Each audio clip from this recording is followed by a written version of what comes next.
السلام عليكم ورحمة الله وبركاته. بسم الله الرحمن الرحيم. ټول تعریفونه د رب ذوالجلال د فاره چې خالق او مالک او پروردگار د کل عالم دی، او درود پاک په خاتم الانبیاء د مدینی جانان حضرت محمد صلی الله علیه وسلم باندې. امید د رب ذوالجلال نه ساتمه چې تاسو به روغ جوړ یئ، په صحت به برابر یئ. الله جل شانه د هر قسم غمونو، مرضونو، تکلیفونو، افتونو او پریشانونو په امن کې وساته. الله جل شانه عمر دراز سره د صحت نصیب کا. الله جل شانه تاسو د هر قسم وبایي امراضو او اچانکي غمونو افتونو په امن کې وساته.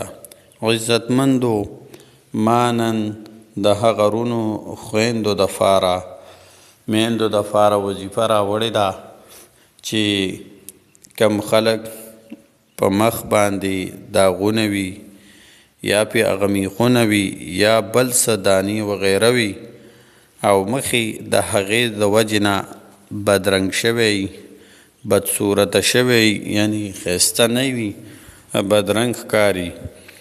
او یا هغه خلکو دپاره چې ورشتې پسې راشي خو د هغه مخ داغونه وغیره دا چې وویني نو هغه رشته د دغې وجې نه ونه شي، یعنی رشتې نه انکار وشي، واپس لاړ شي، څه رکاوټ پکې نور خو وي. نو د هغه خلکو دپاره د ښایست دپاره، د مخ د ښایست دپاره، د چهرې د خوبصورتۍ دپاره او ښکلا دپاره، د مخ د ښکلا دپاره ما دا وظیفه راوړې ده. ډېره ښایسته وظیفه ده، ډېره اسانه وظیفه ده. نو هغه چې وکړئ نو الله جل شانه به په 21 ورځو کې ستاسو دا مخ دا به داسې ځلیږي لکه 14 سپوږمۍ چې څنګه ځلیږي ښایست کې. نو تاسو له به الله جل شانه ستاسو مخ له خپله خوبصورتي او ښکلا درکړي. نو هغې راځو وظیفې طرف ته. اول به بسم الله الرحمن الرحیم و دا وظیفه په اودس کې کول وي، چې اودس نه بغیر نه دي پکار. 11 ځله شیشې ته به مخامخ ودرېږئ، 11 ځله به درود پاک په نبی علیه الصلاة والسلام باندې ووایئ. بیا به 21 یعنی 21 ځله به سورة الفاتحه ووایئ.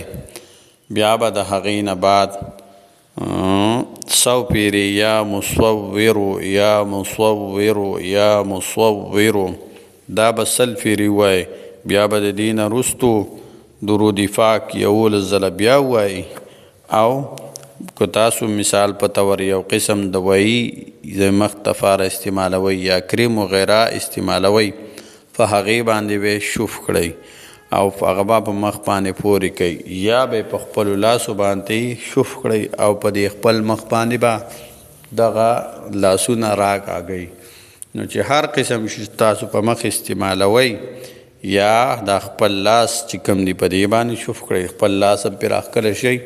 و دا وظیفه به 21 ورځې پورې کول لازمي وي. دا وظیفه یو ځلې بیا واورئ، 11 ځله به په نبی علیه الصلاة والسلام درود پاک ووایئ.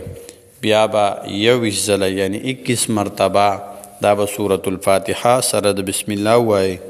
بیا به د دې نه پس 100 پیرې یا مصور یا مصور یا مصور یعنی 100 ځله به دا ووایئ.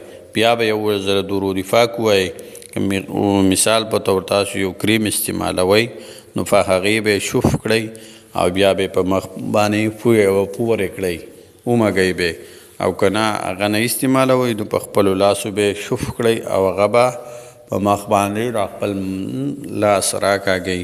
21 ورځې پورې به دا وظیفه وکړئ. الله جل شانه به ستاسو مخ له د 14 سپوږمۍ په شان ښکلا ورکړي او ځلینده به ورکړي.